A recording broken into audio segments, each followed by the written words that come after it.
Welcome back to भारतीय हिंदी ज्ञान। आज के इस वीडियो में हम लोग कामायनी के श्रद्धा सर्ग की पंक्तियों को अर्थ सहित पढ़ेंगे।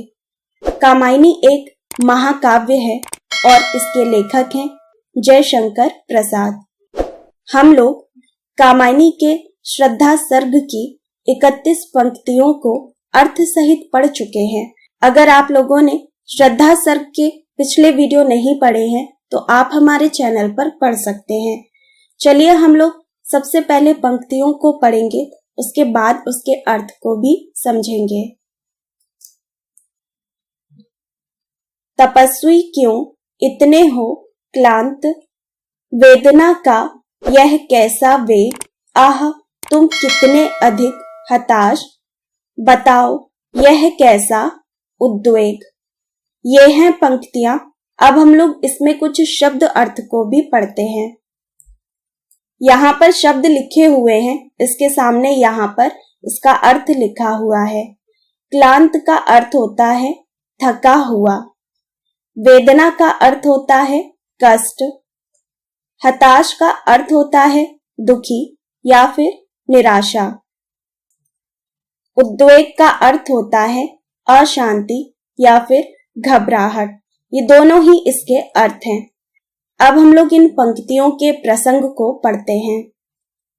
प्रस्तुत पंक्तियों में श्रद्धा अपना परिचय मनु को देती है और परिचय देने के बाद मनु से उसके दुखी और निराश होने का कारण पूछती है। ये है इन पंक्तियों का प्रसंग।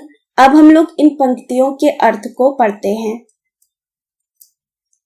प्रस्तुत पंक्तियों में श्रद्धा मनु से कहती है कि हे तपस्वी, तुम इतने दुखी और निराश क्यों हो? तुम्हारे हृदय में इतना कष्ट क्यों है? तुम इतने दुखी होकर क्यों बैठे हो? श्रद्धा मनु को परेशान देखकर कहती है कि तुम इतने अधिक दुखी हो, तुम मुझे बताओ कि तुम्हारे मन में यह कैसी अशांति चल रही है। अब हम लोग इन पंक्तियों के काव्य सौंदर्य को पढ़ते हैं।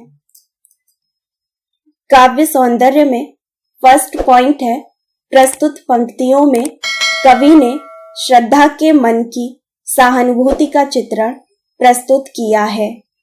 सेकंड पॉइंट है, वेदना वेग में अनुप्रास अलंकार का प्रयोग हुआ है।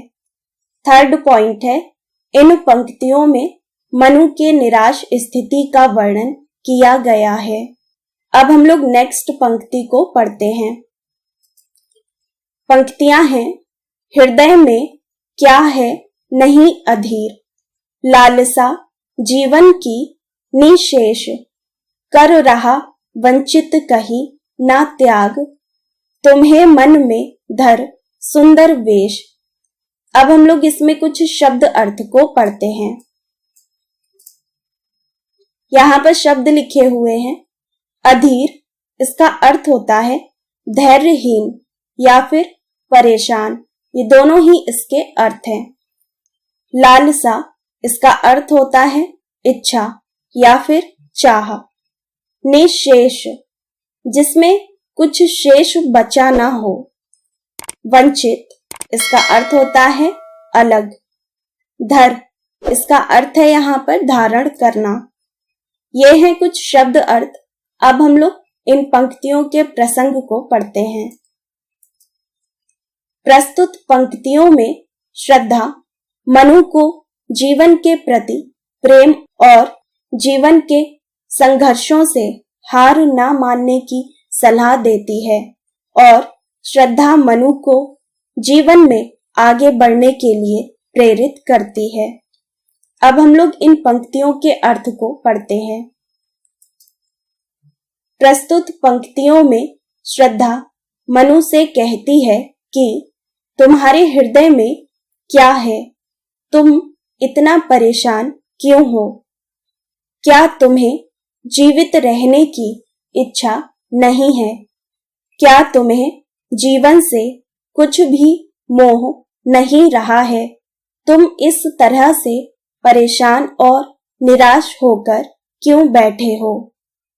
श्रद्धा मनु से कहती है कि तुम्हारे हृदय में विराग भावना ही सुंदर रूप धारण करके तुम्हें धोखा दे रही है और कहीं इसी से विवश होकर तुम त्याग की ओर उन्मुख नहीं हो गए। श्रद्धा कहती है कि अगर यही कारण है तो तुम्हें ध्यान देना चाहिए। तुम्हें जीवन की परेशानियों से हार मानकर इस तरह परेशान नहीं बैठना चाहिए, बल्कि तुम्हें जीवन में आगे बढ़ने के लिए सोचना चाहिए। यह है अर्थ। अब हम लोग काव्य सौंदर्य को पढ़ते हैं। काव्य सौंदर्य में फर्स्ट पॉइंट है, प्रस्तुत पंक्तियों में श्रद्धा मनु को समझाती है कि जीवन में कितने भी संघर्ष आए उनका सामना करना चाहिए, हमें उनसे हार नहीं माननी चाहिए। सेकंड पॉइंट है, कवि ने इन पंक्तियों के माध्यम से जीवन के प्रति प्रेम रखने की प्रेरणा दी है। आज हम लोगों ने इस वीडियो में कामायनी के श्रद्धा सर की पंक्तियों को अर्थ सहित पढ़ा है। अगर आप लोग और भी कवियों की पंक्तियों को पढ़ना चाहते हैं तो कमेंट बॉक्स में जरूर बताइएगा। उम्मीद है इस वीडियो से आपकी बहुत हेल्प हुई होगी। अगर आपको ये वीडियो पसंद आया हो तो इस वीडियो को लाइक जरूर करिएगा और अपने सभी दोस्तों के साथ शेयर करिएगा। अगर आप चैनल पर नए हैं तो सबसे पहले चैनल को सब्सक्राइब करें और बेल आइकन को प्रेस करें ताकि मेरे आने वाली सभी वीडियो का नोटिफिकेशन आप तक पहुंच सके। तो मिलते हैं नेक्स्ट वीडियो में, तब तक पढ़ते रहिए।